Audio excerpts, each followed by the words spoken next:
आए देखिए भैया, आज हम आप लोगों के बीच में एगो भोजपुरी लोकगीत गाओ जातड़ी। ये हमारा आशा बा, विश्वास बा कि आप लोगों के पसंद होई।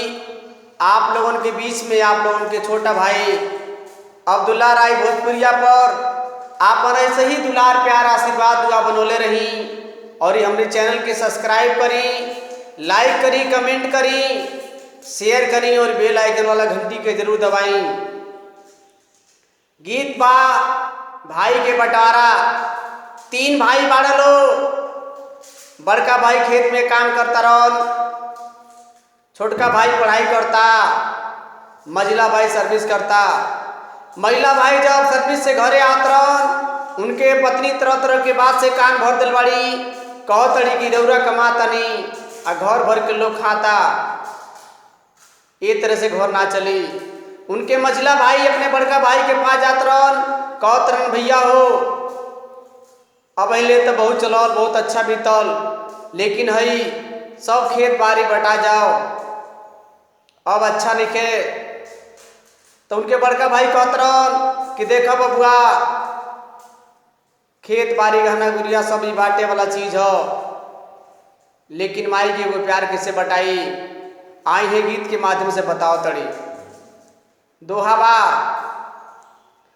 आदमी के सतवला से का फायदा,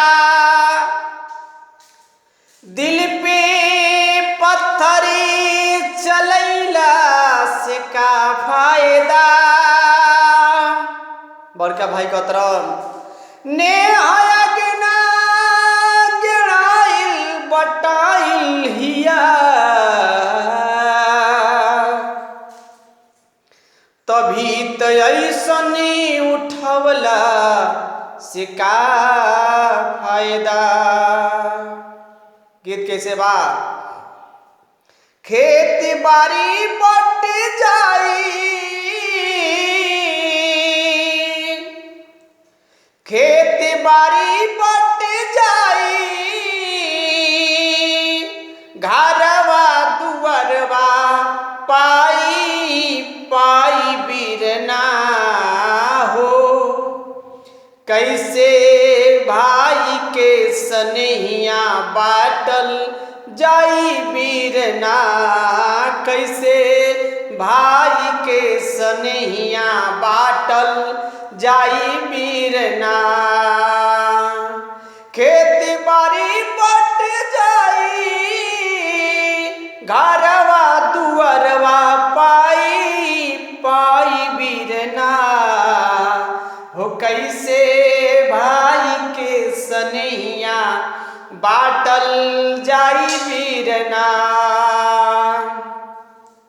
एक रहले बाप, एक रहली महतारी, तीन गो फूलैले फूला एक फूलवारी।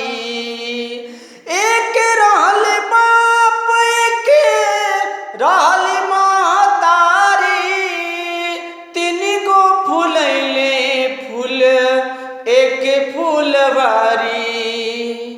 बड़का भाई कहत रहन गौआ के लोग आके बाखरा लगाई, गौआ के लोग आके बाखरा लगाई, हरियाई बिरना हो।